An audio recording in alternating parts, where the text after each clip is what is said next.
Bismillahirrahmanirrahim. Assalamualaikum warahmatullahi wabarakatuh dan selamat sejahtera. Jadi dalam video ini, saya ingin menerangkan tentang beberapa perkara yang perlu kita lakukan untuk mempersiapkan bahan-bahan yang kita telah ada di Camfolio pada awal semester. Jadi soalan pertama yang perlu kita jawab adalah berapa banyak kursus yang kita akan tawarkan pada semester akan datang ini sama dengan kursus yang kita tawarkan semester lepas. Iaitu kalau kita bandingkan kursus semester lepas dengan kursus yang kita akan tawarkan semester akan datang ni, berapa peratus persamaannya, right? Dan perbezaan ini boleh disebabkan oleh beberapa faktor. Yang pertamanya mungkin biasanya disebabkan oleh pertukaran pelajar, right? Ada batch pelajar yang berbeza. Kita mengajar pelajar, kumpulan pelajar yang berbeza. Ada kalanya perbezaan juga boleh disebabkan oleh pertukaran pensyarah. Misalnya ada pensyarah baru yang menggantikan pensyarah lama, ataupun ada pertambahan pensyarah, ataupun ada pengurangan pensyarah, right? Ataupun pensyarah yang sedia ada tapi dia berhasrat untuk mengubah cara penyampaiannya, isi kandungan apa yang disampaikan misalnya. Faktor yang ketiga adalah pertukaran kurikulum itu sendiri. Dan pertukaran kurikulum itu boleh jadi sama ada pertukaran isi kandungan, right? Ataupun pertukaran dari segi pentaksiran. Dan saya rasa ini lagi kerap berlaku. Misalnya baru-baru ini apabila kita berpindah daripada pembelajaran bersemuka kepada pembelajaran dalam talian, banyak pensyarah memilih untuk melakukan penilaian secara berterusan, right? Kalau sebelum ini kursus itu ada penilaian berterusan, kuis, tugasan, projek, semua tu. Kemudian diakhiri dengan peperiksaan akhir. Jadi peperiksaan akhir ni jadi penilaian summatif. Jadi kebanyakan pensyarah, ataupun bukan kebanyakan pensyarah, tapi mungkin ada pensyarah yang memilih untuk mentiadakan peperiksaan akhir ni. Jadi keseluruhan pentaksiran untuk kursusnya menjadi penilaian berterusan, mesti kuis, tugasan, projek, pembentangan, kan. Jadi dan setiap satu daripada mod pentaksiran ni, sama ada pentaksiran kita tu ada penilaian berterusan diakhiri dengan peperiksaan akhir ataupun penilaian berterusan sepenuhnya, setiap satu ni ada isu-isu yang berbangkit yang saya rasa kita perlu berikan perhatian. Untuk mod pertama ni, peperiksaan akhir tu akan menjadi peperiksaan buku-buku, right? Dan biasalah bila buat peperiksaan buku-buku ni, ianya memerlukan anjakan bukan saja di pihak murid, right? Dan bagaimana nak menjawab soalan peperiksaan buku-buku, tapi ia juga memerlukan anjakan di pihak kita sebagai pensyarah. Bagaimana kita ingin mereka bentuk, bagaimana kita ingin membina, bagaimana kita ingin menilai soalan-soalan peperiksaan buku-buku. Jadi dia perlukan dua-dua pihak lah. Murid dan juga pensyarah perlu melakukan anjakan paradigma di situ, right?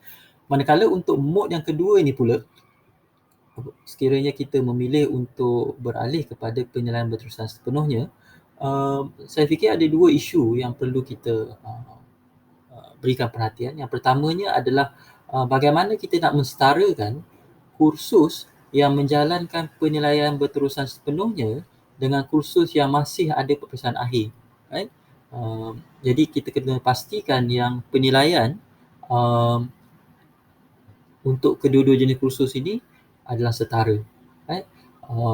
Kemudian isu yang kedua untuk mod yang kedua ni, apabila kita menjalankan penilaian berterusan sepenuhnya, bagaimanakah kita akan membahagikan penilaian formatif dan penilaian summatif untuk kursus yang menjalankan penilaian berterusan sepenuhnya. Katakan kita akan berikan 14 tugasan. Adakah kesemua 14 tugasan itu adalah penilaian summatif? Kan? Ataupun akan ada separuh penilaian formatif, akan ada kemudian separuh lagi penilaian summatif. Jadi saya rasa kita perlu fikirkan juga adakah dengan mengubah daripada peperiksaan akhir kepada penilaian berterusan sepenuhnya, adakah itu bermaksud bahawa semua tugasan yang kita berikan itu, semua penilaian berterusan itu, adakah dia bersifat summative, right? Sebab kalau katakan kita beri 14 tugasan kan sepanjang semester, takkan 14 semua itu jadi penilaian summative kan, sebab itu akan memberikan beban uh, yang agak banyak kepada pelajar. Dan kita tahu bila kita beralih ke pembelajaran dalam talian ni, kita sepatutnya cuba untuk bukan menambah lagi beban penilaian tu, tapi mengurangkan ataupun menseimbangkannya, right? Jadi itu antara isu-isu yang perlu kita fikirkan apabila kita memilih salah satu daripada mod penilaian atau mod pentaksiran ini. Okay? Jadi apa yang saya akan lakukan adalah saya akan ceritakan perkara-perkara yang mungkin perlu diperkemaskan, yang perlu kita kemaskini, yang perlu kita berikan perhatian, yang perlu kita kemaskini dalam UKM folio kita, right, untuk kursus-kursus yang kita ajar. Jadi saya akan mulakan dengan performa, kemudian bahan pengajaran, kemudian bahan pentaksiran dan akhir sekali dengan aktiviti. Jadi saya akan pergi satu demi satu lah. Okay? Jadi seterusnya performa, right? Soalan yang perlu kita tanya adalah adakah performa kita perlu dikemaskini atau tidak, right? Sekiranya performa kita tak perlu dikemaskini, maka kita tak perlu buat apa-apa lah. Tapi sekiranya performa kita perlu dikemaskini, maka kita perlu memuat naik performa yang terkini dan kita gunakan feature file. Okay?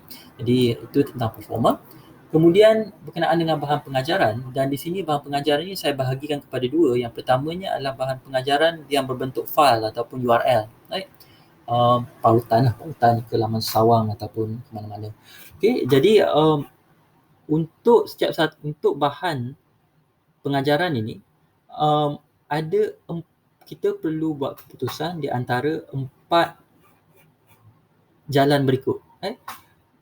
Sama ada kita nak kekalkan bahan tersebut, ataupun kita nak kemaskini bahan tersebut, ataupun kita nak simpan bahan tersebut, ataupun kita nak gugurkan bahan tersebut. Right? Jadi kalau kita nak kekalkan, kalau kita merasakan tidak perlu buat apa-apa perubahan pada bahan pengajaran tersebut, maka kita kekalkanlah dan kita tak perlu buat apa-apa. Right? Kita biarkan saja file ataupun URL itu di mana ia berada sekarang. Right? Kemudian kalau kita nak kemaskini, maka kita perlu muat naik versi yang terkini lah. Kita kena pastikan yang khususnya bila URL ni, kita kena pastikan yang laman sawang tu masih berfungsi, right? Sebab kadang-kadang laman sawang ni dia akan dia akan berubah, dia akan bertukar semuanya, jadi kita kena check balik benda tu. Kemudian sekiranya kita membuat keputusan untuk menyimpan bahan pengajaran tersebut, maksudnya kita tak mahu gunakan bahan tersebut untuk semester ni, tapi kita tak mahu buang bahan tersebut, kita nak simpan saja, kita nak parking saja dalam UKM folio tu. Apa yang boleh kita lakukan? Di sini saya cadangkan dua pilihan. Pilihan pertama adalah kita sediakan satu subsection khas dalam setiap satu section di UKM folio kita. Kemudian kita namakan subsection itu katakan untuk disimpan. Kemudian kita masukkan semua bahan-bahan yang kita nak simpan ke dalam subsection tersebut. Kemudian kita sembunyikan keseluruhan subsection tersebut. Right? Jadi ini cara yang pertama lah. Cara yang kedua, kita boleh periksa bahan satu demi satu, kemudian kita sembunyikan bahan itu satu demi satu. Tapi ini lagi leceh lah sebab kita kena semak satu demi satu. Right? Saya rasa ini lagi mudah. Kita kumpulkan semua bahan-bahan yang kita rasa tak perlu digunakan semester ni, kita masukkan dalam satu subsection, kemudian kita sembunyikan keseluruhan subsection tersebut. Right? Yang terakhir sekali, sekiranya kita nak menggugurkan bahan tersebut, kita boleh padamkan bahan tersebut satu demi satu. Cumanya kita kena sedar ada beberapa risiko bila kita memadamkan bahan daripada UKM folio ni. Yang pertamanya, kita kena pastikan yang bahan itu bukan milik pensyarah lain. Sekiranya ia milik pensyarah lain, maka kita perlu mohon kebenaran lah daripada pensyarah tersebut untuk memadamkan bahan tersebut daripada UKM folio, daripada kursus UKM folio kita. Kemudian kita juga kena sedar kalau kita padamkan bahan tersebut daripada UKM folio, sekiranya pada masa akan datang kita memerlukan kembali bahan itu, kita perlu muat naik lah. Kita kena ingat bahawa kita perlu muat naik kembali bahan tersebut. Kemudian yang terakhir, adalah kita kena pastikan, saya rasa kita kena pastikan yang sekiranya kita ingin memadamkan bahan tersebut daripada weekend folio, kita kena pastikan yang kita ada salinan lain, sama ada dalam disimpan dalam cloud mana-mana ke, kan Google Drive ke, ataupun Microsoft OneDrive ke, atau Dropbox, ataupun kita ada salinan keras lah, right? Supaya kita tak hilang data kita. Okay? Seterusnya adalah bahan pengajaran yang diletakkan dalam bentuk page, right? Untuk page ni dia lagi fleksibel daripada bahan yang diletak dalam URL ataupun dalam file, sebab page tu sendiri mengandungi ruang yang boleh kita tokok tambah sebenarnya. Jadi kesemua keempat-empat keputusan ini atau keempat-empat jalan ini sama, kecuali untuk ini, right? Untuk mengemaskini page, kita pergi ke bahagian setting untuk page tersebut dan kita boleh ubah nama page tersebut, kita boleh ubah description, dan lebih penting lagi, kita boleh ubah content, right? Mungkin ada bahan ataupun isi yang terdahulu yang kita rasa mungkin tak sesuai, misalnya laporan berita yang sudah lama dan kita nak gantikan dengan laporan berita yang baru. Misalnya kalau kursus kita tu ada kajian case, right? Misalnya saya mengajar kursus etika sains dan teknologi, dan setiap semester saya akan bekalkan contoh yang baru, right? Untuk pelajar kupas, untuk pelajar selidiki. Jadi bila kita menggunakan feature page ni, dia memberikan flexibility kepada kita untuk mengekalkan page tu, tetapi isi kandungannya tu kita ubah, right? Kita kemaskan. Jadi ini adalah sekiranya kita ingin mengemaskini page. Okay. Seterusnya berkenaan dengan bahan pentaksiran, right? Dan untuk bahan pentaksiran ni, kita kena faham status dia di UKM Folio. Bahan pentaksiran ni dia termasuklah kuis, assignment dan juga peperiksaan akhir. Dan untuk bahan-bahan pentaksiran ini, secara asasnya pelajar boleh nampak soalan untuk kuis, tugasan dan peperiksaan akhir, kecuali sekiranya kita sembunyikan. Tapi kalau kita tak sembunyikan, maka batch yang seterusnya boleh nampak kuis, assignment dan peperiksaan akhir, right? Namun jawapan pelajar telah diarkibkan dan juga telah dipadam, right? Jadi pelajar boleh nampak soalan, tetapi jawapan senior mereka tu telah dipadamkan. Jadi itu statusnya untuk bahan-bahan pentaksiran, right? Jadi untuk setiap satu jenis pentaksiran ni, kuis, assignment dan peperiksaan akhir, saya mulakan dengan peperiksaan akhir dulu, sebab saya rasa ini yang paling mungkin kalau dari segi security tu ini yang paling critical sekali. Saya mengesyorkan untuk peperiksaan akhir, kita boleh pilih sama ada untuk simpan ataupun untuk gugurkan. Kalau kita gugurkan, maksudnya kita padamkan terus, right? Kita padamkan terus soalan peperiksaan akhir tu daripada UKM Folio tu, right?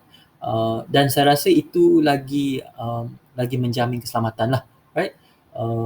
Jadi untuk peperiksaan akhir ni saya syorkan kita gugurkan saja daripada sistem. Untuk kuis dan assignment, jawapan pelajar terdahulu akan diarkibkan dan kita perlu buat keputusan tentang soalan kuis dan soalan assignment, right? Dan seperti untuk bahan pengajaran, ada beberapa pilihan yang tersedia untuk kita. Kita boleh memilih untuk mengkita semula soalan kuis ataupun tugasan, right?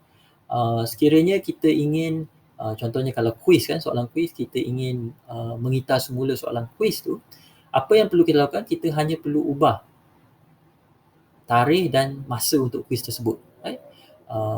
Mungkin asalnya kuis itu diberikan pada tahun 2020, tapi sekarang ni kita nak kita semula dan berikan untuk tahun 2021. Jadi kita kena pergi ke setting untuk kuis tu dan ubah tarikh dia, right? Jadi itu cara yang mudah untuk mengita semula kuis, right? Kemudian kita kena pastikan yang gradebook tu dikemaskini lah, right? Sebab kadang-kadang bila kita tokok tambah penilaian, bila kita buang penilaian, kita masukkan penilaian, kadang-kadang benda tu jadi berserabut. Jadi untuk memastikan yang kita ada gambaran yang jelas dan kita berpuas hati dengan penilaian yang kita sediakan untuk kursus kita, kita kena kemaskini dan periksa di gradebook lah, right? Bila kita bercakap tentang mengitas mula kuis ataupun tugasan ini, perubahan tu boleh datang dalam beberapa bentuk, right? Saya gariskan di sini beberapa bentuk perubahan yang boleh dibuat. Satu, kita boleh ubah jenis penilaian tu. Mungkin asalnya penilaian tu penilaian formatif, tapi kita nak jadikan dia penilaian summative untuk semester ni. Ataupun mungkin penilaian tu sebelum ni dia berkumpulan, tetapi bila kita berikan sebuah kumpulan, dia macam tak begitu berkesan. Jadi kita nak jadikan dia penilaian individu, right? Jadi itu beberapa contoh lah untuk mengubah penilaian, jenis penilaian. Kita juga boleh mengubah cara kita menilai hasil kerja pelajar tu. Dan di UKM Folio ada 3 cara yang berbeza, sama ada kita buat simple direct grading, kita guna marking guide, ataupun kita guna rubrik.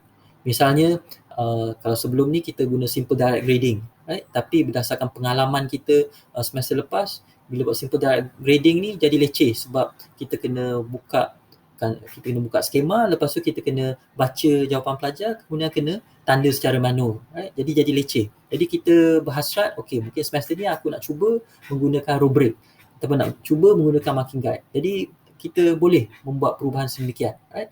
Kita boleh ubah ketetapan itu, kita boleh ubah setting itu pada kuis dan juga pada assignment. Okay? Sekiranya kita ingin menyimpan assignment atau kuis kita, kan, katakan kita tak mahu padamkan kuis ataupun assignment kita tu, mungkin sebab kita dah bersusah payah membina soalan tu, kan, kita tak mahu padamkan, kita nak park saja, kita nak simpan saja di UKM Folio, tapi kita tak mahu pelajar nampak soalan tersebut, right? Apa yang boleh kita lakukan? Kita boleh sembunyikan, right? Dan di sini sama seperti untuk bahan pengajaran, kita boleh masukkan bahan pentaksiran itu dalam satu subsection, kemudian kita sembunyikan subsection itu, ataupun kita boleh sembunyikan bahan tu satu demi satu, ataupun pilihan ketiga, dan ini khas untuk bahan pentaksiran, untuk assignment dan quiz, kita boleh aktifkan allow submission from due date dan cut off date, right? Kalau kita pergi ke setting untuk quiz dan assignment tu, kita akan diminta untuk memasukkan tarikh awal tugasan tersebut, tarikh akhir tugasan tersebut, dan tarikh tutup tugasan tersebut. Dan kita boleh aktifkan ketiga tarikh ni, dan bila kita aktifkan tu, maka pelajar tidak boleh membuka dan menjawab tugasan tersebut, right? Dan akhir sekali, pilihan yang ketiga kita boleh gugurkan saja, dan ini kita padamkan sajalah. Tapi kita kena sedarlah risiko-risiko yang telah saya sebutkan tadi, kan? Okay. Seterusnya berkenaan dengan aktiviti, right? Aktiviti ni kita maksudkan group, forum dan feedback, right? Dan untuk aktiviti ni, dia punya status sedikit beza dengan untuk bahan pentaksiran, sebab respons pelajar-pelajar terdahulu, misalnya bila pelajar menjawab soalan di forum atau pelajar memberikan maklum balas di feedback, respons pelajar lama masih lagi dipaparkan dan juga telah diarsipkan, right? Jadi pelajar yang baru masih boleh melihat, sekurang-kurangnya untuk kursus yang saya ajar, pelajar yang baru masih boleh melihat respons pelajar yang lama, right? Jadi itu kita kena kita kena tanya diri kita, adakah kita okey ke tidak pelajar yang baru melihat respons pelajar yang lama, right? Dia ada pro dan con je, right? Mungkin kita boleh gunakan respons pelajar lama tu untuk mengajar pelajar baru macam mana nak memberikan respons yang baik, kan? Jadi kita boleh jadikan respons pelajar lama tu sebagai model jawapan yang pelajar baru boleh contohi, right? Jadi itu satu. Jadi di sini tak semestinya semata-mata respons lama tu boleh dilihat pelajar baru, maka ianya sesuatu yang negatif, right? Sebaliknya kita boleh tukar jadi menjadi satu yang positif, right? Jadi untuk forum dan feedback ni, respons telah diarsipkan, respons pelajar telah diarsipkan. Jadi untuk soalan itu yang kita kena buat keputusan, sama ada kita nak kitas semula, kita nak simpan, ataupun kita nak gugurkan, right? Kalau kita nak kitas semula, maka langkah-langkahnya samalah macam untuk bahan pentaksiran tadi. Kita kena ubah tetapan tarikh dan masa, right? Dan juga kita kena ubah siapa uh, kita kena ubah tetapan dari segi kumpulan pelajar mana yang ingin kita benarkan untuk menjawab atau untuk memberikan respons tersebut, right? Uh, Cuma bila bercakap tentang bahan aktiviti ni, pilihan ketiganya kan untuk yang quiz assignment tadi, kita boleh aktifkan allow submission from, due date dengan cut off date. Tetapi untuk bahan yang aktiviti ni, kita cuma ada dua pilihan, sama ada kita boleh aktifkan due date ataupun kita boleh aktifkan cut off date, right? Jadi kalau kita tak mahu pelajar nampak dan boleh jawab atau boleh beri respons untuk forum ataupun untuk feedback, kita aktifkan saja due date dengan cut off date. Okay. So, secara ringkasnya, kenapa kita perlu buat housekeeping? Right? Saya bayangkan ni macam housekeeping lah, macam kita nak mulakan semester baru, jadi kita kena perkemaskan bahan-bahan yang kita, bahan pembelajaran kita. Jadi kenapa ini penting? Saya rasa ada 3 sebab. Yang utama, yang pertamanya adalah ianya membolehkan kita untuk belajar daripada kelemahan dan kesilapan kita sebelum ini, right? Dan sekaligus ia boleh menambah baik P dan P kita, right? Pengajaran kita. Sebab bila kita buat housekeeping ni, kita boleh membezakan di antara apa yang berfungsi, what works previously and what can be improved, right? Jadi perkara yang sudah hampir sempurna itu kita boleh teruskan, tapi benda yang kita rasa boleh diperbaiki, kita boleh perbaiki. Jadi tumpuan kita untuk semester akan datang ni akan beralih kepada ini, right? Kita tak perlu lagi sibuk nak mengacau, mengganggu perkara-perkara yang kita sudah berpuas hati, right? Jadi kita boleh menumpukan perhatian kita kepada perkara-perkara yang perlukan penambahbaikan, right? So kita taklah serabut, kita taklah rasa begitu terbeban. Okay? Sebab yang kedua, bila kita buat housekeeping ni, kita menyimpan rekod sebenarnya, right? Kita memastikan rekod kita tu sentiasa, rekod pengajaran dan pembelajaran kita sentiasa segar lah jadinya, right? Dan ini membantu kita untuk memenuhi kehendak jaminan kualiti dan juga audit, right? Jadi kita tahu di mana letaknya semua bahan-bahan kita. Jadi kita taklah gegabah bila kita nak kena sediakan file kursus atau portfolio kursus, right? Dan akhir sekali, saya rasa melakukan housekeeping ni, dia membantu kita untuk meningkatkan produktiviti, right? Sebab kita boleh membezakan bila kita dah tahu apa perkara yang kita dah berpuas hati dan apa perkara yang kita rasa masih boleh diperbaiki, right? Kita boleh menumpukan perhatian kepada isu-isu atau masalah-masalah berbangkit apabila kursus itu berjalan nanti, right? Jadi kita boleh kita tidaklah rasa terbeban nak menyelesaikan semua masalah yang timbul, kan? Sebab ada masalah-masalah lama tu yang telah kita selesaikan sebelum ini, sebab kita dah settle benda-benda tu, right? Dia semacam kita tak perlu mula daripada kosong, right? Kita dah ada kerangka kursus kita, dan apa yang perlu kita lakukan untuk pusingan yang kedua ni adalah untuk mengubah suai situasi sana sini dan sedikit sana sini pada kursus itu, right? Jadi itu membolehkan kita untuk menumpukan perhatian kepada cabaran-cabaran yang betul-betul memerlukan iltizam, memerlukan daya kreativiti kita, memerlukan inisiatif kita, yang memerlukan idea-idea baru, memerlukan kita untuk menjana idea baru. Jadi kita sebolehnya bila kita mengajar kursus tu, sepanjang perjalanan kursus, kita nak menumpukan perhatian kepada masalah-masalah yang bersifat sebegini, right? Masalah-masalah yang bersifat teknikal, yang rutin ni, sepatutnya kita sudah jadi cukup cekap untuk menyelesaikannya atau untuk mengelakkannya sepanjang perjalanan kursus kita, right? Sebab prinsip saya adalah perkara-perkara yang sistem boleh lakukan secara automatik, kita biarkan sistem lakukan secara automatik, supaya masa kita tu boleh ditumpukan untuk menyelesaikan masalah-masalah yang sistem tak boleh selesaikan, yang benar-benar memerlukan intervensi kita sebagai seorang pengajar. Jadi itu sahaja daripada saya. Sekian, terima kasih.